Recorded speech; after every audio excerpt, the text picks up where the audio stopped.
Oi pessoal, espero que esteja tudo bem com vocês aí, meus alunos de Sociologia. Bom, a gente está numa etapa agora que a gente está só em contato à distância, né, por causa das circunstâncias, e espero que a gente consiga vencer o quanto antes esse desafio aí da epidemia, né, da pandemia, e é fundamental que a gente fique em casa, que a gente faça esse trabalho. Então, espero que vocês estejam bem aí, aqueles que estão ficando em casa e também aqueles que eventualmente fazem algum serviço essencial e que ainda estão transitando aí com todos os cuidados necessários, né? Eu estou ficando em casa aqui o tempo todo, trabalhando muito. Na verdade, os trabalhos continuam da mesma maneira. E diante disso também decidi gravar aqui, vou gravar alguns vídeos para vocês, né, toda semana no horário que a gente deveria estar em aula, e eu vou gravando, leva um tempo para gerar depois e fazer a postagem, disponibilizar para vocês, mas vou postando pelo menos um, com algumas explicações, retomando aquilo que vocês estão lendo, e também posto, como já era no presencial, da mesma maneira, né, o resumo da aula, tá? Porque a vida continua, é aula dada e a gente tem que seguir adiante, né? A vida tem que girar. Então, que bom que a gente tem esses recursos e pode fazer dessa maneira. Bom, então, como de costume, retomando, né, os conteúdos aí das aulas anteriores. Então, a gente já passou por uma etapa, já caminhamos até bastante, né? Passamos lá pelo significado de sociologia, algumas palavras, conceitos e ideias frequentes na sociologia. Falamos da sociologia enquanto filha de revoluções, né, ela surgindo no século XIX, mas vindo de um processo de transformação que começa lá no século XVIII, começa antes, mas no século XVIII, aí a coisa flui com a Revolução Industrial Inglesa e depois, ainda no século XVIII, em 1789, com a Revolução Francesa. Então, sociologia como filha das revoluções, né? Então, diante disso, a gente tem que, então, pensar que a sociologia estava preocupada com essas revoluções e com as transformações que viriam depois. E nós hoje, né, século XXI, estamos vivendo muitas e muitas dessas transformações e tentando entender ainda, né? Então vamos lá, vamos encarar o desafio. Essa disciplina é fundamental para todos nós porque ela traduz aí entendimentos a respeito da vida, da sociedade e de como nos posicionarmos dentro desse cenário, tá?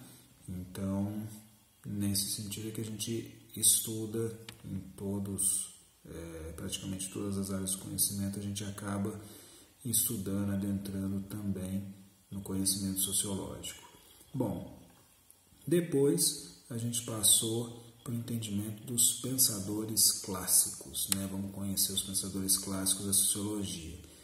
Falamos um pouco de todo o contexto, né, da sociologia, do ponto de vista intelectual. Então, aí tivemos a questão do movimento positivista, enquanto um movimento que partia de uma noção, de uma fé, de uma crença muito grande na ciência para resolver os problemas do mundo.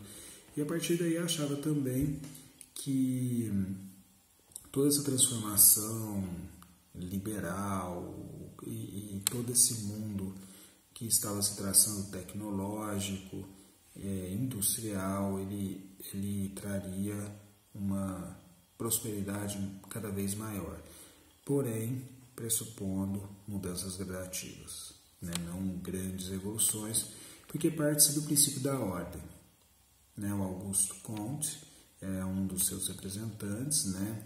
É um dos precursores do positivismo, né?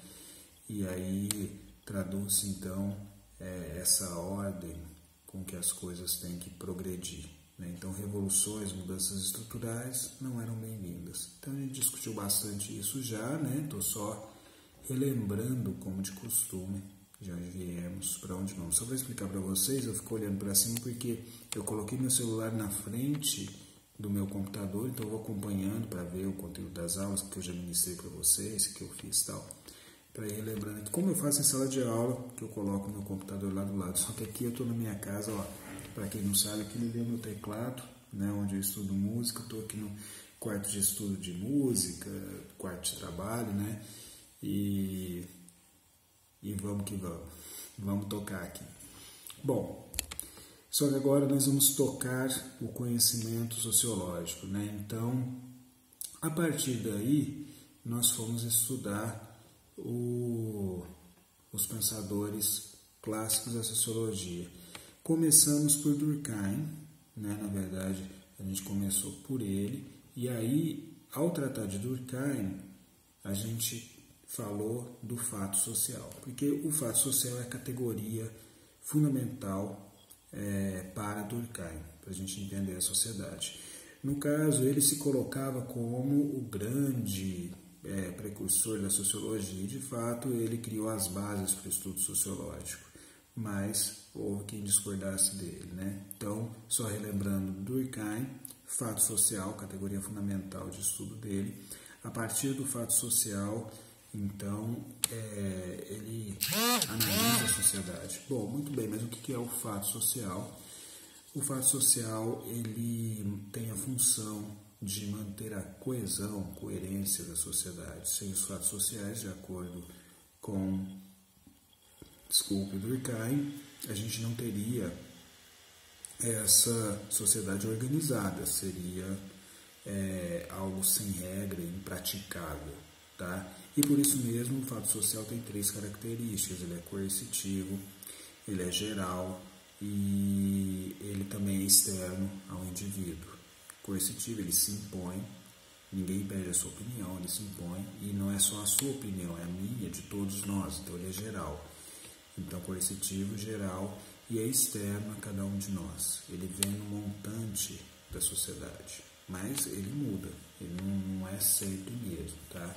E como que ele muda, né? Aí vem outra categoria muito importante para o Durkheim, que é a solidariedade, né? Então, falamos disso, solidariedade mecânica e solidariedade orgânica. Ele acredita que na sociedade muitas vezes se organiza solidariamente, mas de forma mecânica, repetindo costumes, hábitos, e não que isso seja necessariamente ruim, mas ele acredita que a nossa sociedade pode progredir, pode melhorar, pode caminhar com o processo de industrialização e da especialização do trabalho, né, entendimento do especialista mais profundo, mais qualificado, e chegar numa outra forma de solidariedade, que seria a solidariedade orgânica, né? A solidariedade orgânica é aquela que já faz parte de você, né? E aí eu usei um exemplo bem simples, né, do dia a dia para tratar disso, que é o oi, como vai, né? O oi, como vai mecânico, ele é solidário, mas você não quer saber de fato como vai a pessoa. Agora, o oi, como vai orgânico, você está disposto a ouvir a pessoa, porque você entendeu a função desse oi, como vai. Digamos que você funciona como um especialista nisso agora, você entendeu tão profundamente que você sabe que o ser humano necessita desse contato, né? A gente está de quarentena agora, então isso está fluindo mais forte, né, atualmente. Então, essa necessidade do oi, como vai, disposto a ouvir o outro, né? Essa seria uma prática, digamos, da solidariedade orgânica, tá? Então, isso é um exemplo muito simples, é claro que isso é muito mais abrangente, mas é só para a gente ter de onde partir, né, para compreender essa situação. E aí fizemos uma reflexão de que na prática não é bem assim que funciona, né? Às vezes a pessoa sabe muito de um assunto e não se torna mais solidária por causa disso. Bom, depois nós fomos então para o nosso amigo, inimigo público, muitas vezes mal visto, Karl Marx. Do Karl Marx a gente começou, mas não chegou a concluir, a terminar né? Então eu vou terminar hoje nesse vídeo e depois, acredito que não vai dar tempo de eu postar hoje, então eu vou postar na semana que vem, né? O vídeo relacionado com o Max Weber, aí fechando esse ponto aí da sociologia clássica. Bom, então, do Karl Marx, ele e o Friedrich Engels fizeram lá o Manifesto do Partido Comunista, e eles vêm também no século XIX de um pensamento sociológico que, investigando lá a Revolução Industrial, vê os seus resultados perversos e vê também a questão da extrema desigualdade social, acúmulo de riqueza por parte do capitalismo. E fazem uma análise profunda disso, e aí o Karl Marx desenvolve muito seus pensamentos, só que a categoria fundamental de estudo deles não é fato social, são as classes sociais. A história do homem é a história da luta de classes, tá? Classes divididas em duas nesse caso. Pensamento marxista, classe dominante e classe dominada. Então, na classe dominante, né, que está por cima da carne seca, aquela que detém os meios de produção da vida material, em linguagem marxista. Isso significa as pessoas vendo lá, olhando a Revolução Industrial, é o dono da grande indústria, tá? E quem é o proletário? Aquele que só tem a mão de obra e trabalha nessa grande indústria, que não tem outro recurso, não tem outra forma de subsistência. Bom, naquela época, para vocês terem uma ideia, escrevendo, hoje eu ainda estava relendo o Manifesto do Partido Comunista, e o Marx descreve lá alguns paliativos, né, na Inglaterra para o alto grau de exploração, que são necessários ser respeitados diante das circunstâncias, né? O Karl Marx traz isso, né? Marx e Engels. E aí ele cita a redução da jornada de trabalho para apenas 10 horas por dia que a Inglaterra fez. Então, ele está escrevendo isso em 1846, salvo engano meu, acho que é isso mesmo, 46, 48. E então, ou seja, né, no finalzinho da primeira metade do século XIX, né, e isso era um ganho. Então, o grau de exploração lá era muito alto, as jornadas às vezes alcançavam 15 horas de trabalho por dia, crianças, mulheres, homens adultos, velhos, todo mundo trabalhando, o que hoje a gente considera condição escrava de trabalho. Então, assim, olhando esse grau de exploração, ele considerava que a sociedade tinha que mudar, e essa mudança seria natural. Ele também acreditava muito na ciência, avesso ao positivismo, né?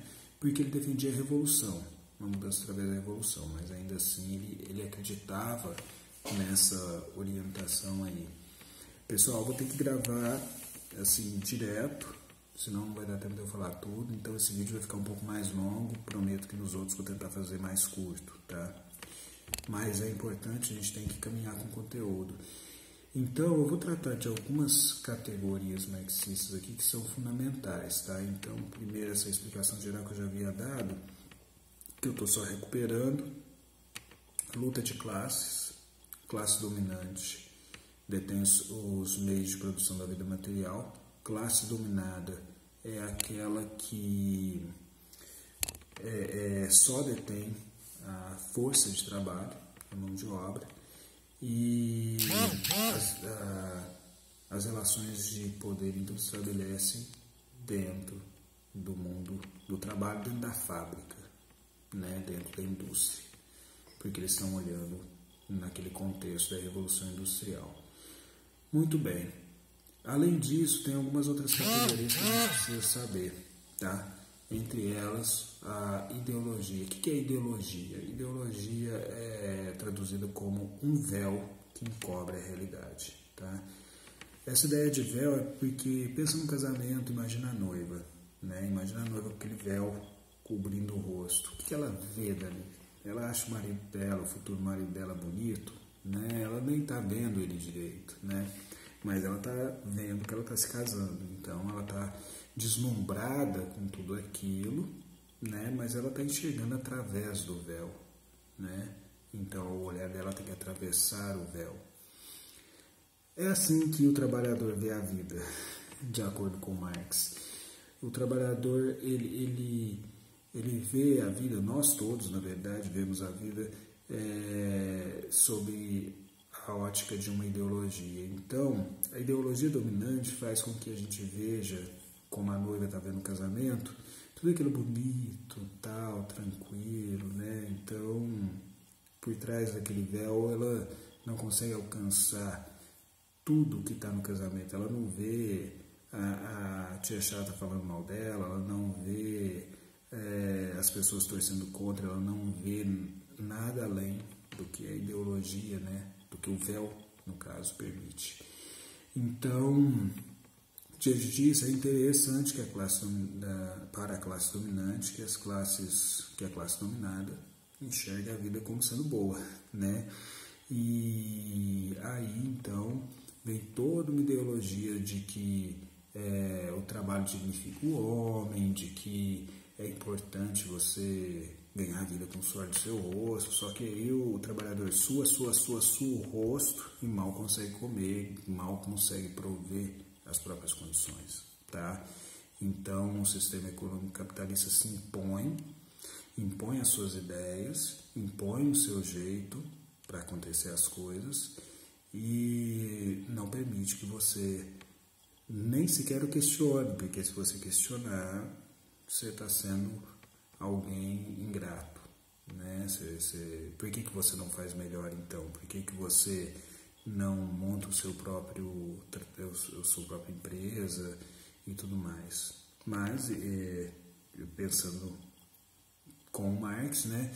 Isso não é simples assim. Algumas pessoas têm realmente muita facilidade, até conseguem, outras não, e as oportunidades são restritas para quem é trabalhador. Depois de trabalhar mais de 10 horas por dia, você vai pensar em montar seu próprio negócio? Bom, sei lá, alguém consegue, tem alguns que conseguiram, mas isso não é para todos, é muito difícil, né? E às vezes é impraticável, na maioria das vezes é impraticável, né? Então, nesse sentido, a ideologia faz com que as pessoas fiquem calmas e aguentem, apenas aguentem. A religião, de acordo com ele, também tem um papel fundamental. Ela é o ópio do povo. Por que ela é o ópio do povo? Porque ela entorpece a visão. Então você sai da fábrica e vai lá revoltado para a igreja, ele chega lá, alguém te diz: olha, meu filho, Deus está com você, Ele vai te dar a redenção, há um lugar para todos os pobres no reino de Deus. Ele volta para casa feliz: nossa, como eu sou importante, como eu sou legal, e aceita ser explorado. É essa a percepção do Marx, então por isso ele diz que a religião é o ópio do povo, né? Então, assim, ele te dá esperanças que nunca vão ser alcançadas e você aguenta e a classe dominante continua mandando, né? Então, parece muito razoável, mas ao mesmo tempo é um processo de alienação, de exclusão, tá? Bom, e aí, já que eu falei de alienação, vamos falar do trabalho alienado. O que é o trabalho alienado? O trabalho alienado significa o seguinte: se alienar é estar alheio, né? Então, se você está alheio, você não está de posse do entendimento, da compreensão, você não consegue se posicionar diante de, porque você não tem recursos para isso. Então, o trabalho alienado, como que ele faz? Imagine uma fábrica, então, você está trabalhando lá, mas você não sabe exatamente o que você está fazendo no contexto geral. Você sabe que você está colocando um parafuso, mas você não sabe a função daquele parafuso, a importância dele exatamente, nem é importante que você saiba. Você só tem que saber pôr aquele parafuso. Você está alinhado de todo o processo produtivo, porque você conhece só uma parte dele. Esse é um dos fatores de alienação. Outro fator de alienação é porque você trabalha, né? Faz um monte de coisas, né? Você tem produtos físicos do trabalho que você se empenhou em fazer, Só que quando você recebe seu salário, você não consegue sequer se beneficiar daquilo, né? Na prática, né, eu sou de Franca, então eu sempre uso o exemplo da indústria calçada como você trabalhar para construir um sapato, né, que só pode ser usado pelo europeu, porque o valor dele é muito alto, né, e se é brasileiro você não consegue, aí você anda com uma chinelinha, né, ou com um sapato de qualidade inferior, né. Então esse processo de alienação do trabalho, ele te impede de consumir até mesmo aquilo que você produz. Tá? Isso vale para todas as áreas, então é assim que o Marx vê. E você fica escravo da lógica de consumo, porque é uma outra coisa fundamental. Agora fechando o Marx mesmo, né? E no próximo vídeo eu gravo falando sobre o Max Weber. A questão do fetiche. Né? O que é um fetiche? Fetichismo, processo de fetichização. Né? O que significa isso? Bom, hoje em dia a gente tem os eletrônicos, né, que ajudam a gente a perceber isso melhor. Mas está ligado à criação de necessidades de consumo. Então, vamos dizer assim, eu sou um profissional liberal, né? Um exemplo, né? E sendo um profissional liberal, eu executo várias atividades. E nessas atividades eu só preciso, de fato, de mim e de algumas ferramentas. Porém, no dia a dia, eu vejo propagandas, eu vejo coisas dizendo assim, olha, um profissional liberal tem que ter no celular XYZKWUJS, tá? Então, esse celular é fantástico, ele faz tudo para você, ele guarda seus contatos na agenda, ele tem uma filmadora de não sei qual definição, não sei o que lá. E aí você fala, pô, preciso ter esse negócio. Pra quê? Não, preciso ter, ué. E você fica deslumbrado com isso, você vai além da mera necessidade. E aí você vê um valor de consumo, né, específico, que não é o valor material concreto, né? Então, você não é o valor de uso, né, seu. Então, mas além de ter esse celular, você tem que trocar todo ano para atualizar o sistema dele, não sei o que lá, tal. Então, você fica ludibriado com isso. Então, você cria o próprio sistema capitalista, ele cria necessidades de consumo.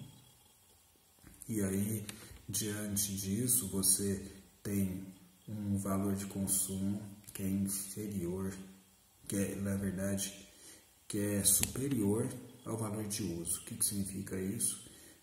É importante consumir, é importante ter um relógio de marca, uma camisa de marca, mesmo que o relógio de marca funcione tão bem, marque as horas do mesmo jeito que um relógio que não tem marca, e que essa camisa de marca seja feita do mesmo pano, com o mesmo corte, uma camisa que não tem uma marca específica. Por quê? Porque o fetiche te diz, olha, é isso que você tem que ter. Se você está em tal posição da sociedade, então você usa tal relógio, você usa tais quais marcas de camisa, tá? E assim sucessivamente. Bom, estou olhando aqui, do previsto é isso, eu já coloquei esse resuminho de aula lá na sala de aula virtual para vocês e com uma indicação de outro vídeo, né? Para vocês terem sempre outras pessoas também falando a respeito desse assunto. Então, já está lá o link. Na próxima, mandem as perguntas de vocês lá no fórum. Eu vou responder no dia da aula, tá? Se sobrar tempo, até respondo antes, mas o meu compromisso é no dia, na segunda-feira, responder para vocês. E aí, dá uma olhada lá direitinho, vejam as dúvidas de vocês, continuem lendo os materiais, deem uma olhada lá também no resumo das aulas, deve ajudar bastante vocês. e tem a programação de estudo que eu já coloquei lá também, inclusive a programação especial para esse período que a gente não está tendo encontro presencial. E foi isso aí, gente. Vamos lá, vamos continuar e depois eu posto mais coisas para vocês, tá? Um abração, fiquem bem e vamos ficar quietinho para ver se esse vírus vai embora logo. Até mais, tchau, tchau.